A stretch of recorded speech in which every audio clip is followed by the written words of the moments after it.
ඉතින් ඔයාලා ලෑස්තිද? අදත් අපිත් එක්ක පුංචි ගමනක් යන්න. පුංචි විවේකයක් ලැබුණු අවස්ථාවක අපි හිතුවා අද ඇතුගල නගින්න යන්න. කුරුණෑගල. එහෙමත් නැත්නම් ඇතුගල්පුර කීවම අපේ මතකයට මුලින්ම නැගෙන්නේ ඇතුගල පර්වතයේ මුදුනෙහි ඇති ධවල වර්ණයෙන් බබලන ශාන්ත වූ උතුරුවයි. දහස් ගණනක් නෙත්තලට සැනසීම ගෙනෙන පූජනීයම සංකේතය ඇතුගල්පුර බුද්ධ ප්‍රතිමාව. ඇතුගල මුදුනට යන්න ඔයාට පාරවල් දෙකක් භාවිතා කරන්න පුළුවන්.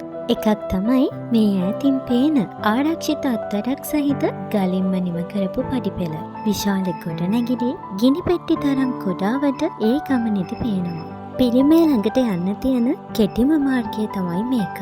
හැබැයි ඉතින් අවුව සැරට පායලා තියෙන දවස්වලට නම් ඒක හිතන තරම්ම ලේසි ගමනක් වෙන්නේ නැහැ. දෙවෙනි මාර්ගය විදිහට කාපට් කරපු වටෙන් පාර ඔයාට තෝරගන්න පුළුවන්. ගස්වැල් සහිත සිසිල් මාර්ගයක් වුණ මෙම මාර්ගය පෞද්ගලික වාහනයක ආවත් වාහන පාක් කරන්නත් අවස්ථාව සලසලා දීලා තියෙනවා. කුරුණෑගල දිස්ත්‍රික්කයේ ජනතාවගේ ආගමික භක්තිය මැනවින් විදහා දැක්වීමට සහ නගරයට ආශිර්වාදයක් ලෙස බුද්ධ ප්‍රතිමාවක් පිහිටුවීමේ අවශ්‍යතාවයක් මුල සිටම පැවතී තිබුණු කාලයක එවකට කුරුණෑගල ප්‍රදේශයේ සිටි ප්‍රසිද්ධ ගුරුවරයෙකු වූ ජේ.පී. ප්‍රනාන්දු නම් මහත්මයෙකු ඒ සඳහා මූලිකත්වය ගෙන තිබෙනවා. ප්‍රතිමාවේ ඉදිකිරීමේ කටයුතු වර්ෂ 1997 ආරම්භ කොට 2003 වර්ෂයේදී ජනතා අයිතියට පත්කොට ඇති බව සඳහන් වෙනවා.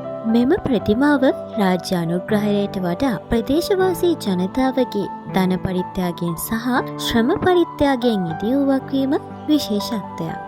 අපි ගියපු වෙලාව පින්නක් සහිත සීතලත් එක්ක මුසු වුණු හවස් වරුවක් වුණ නිසා කඳු මුදුනේ පැවතුනේ අධික හුළඟක්.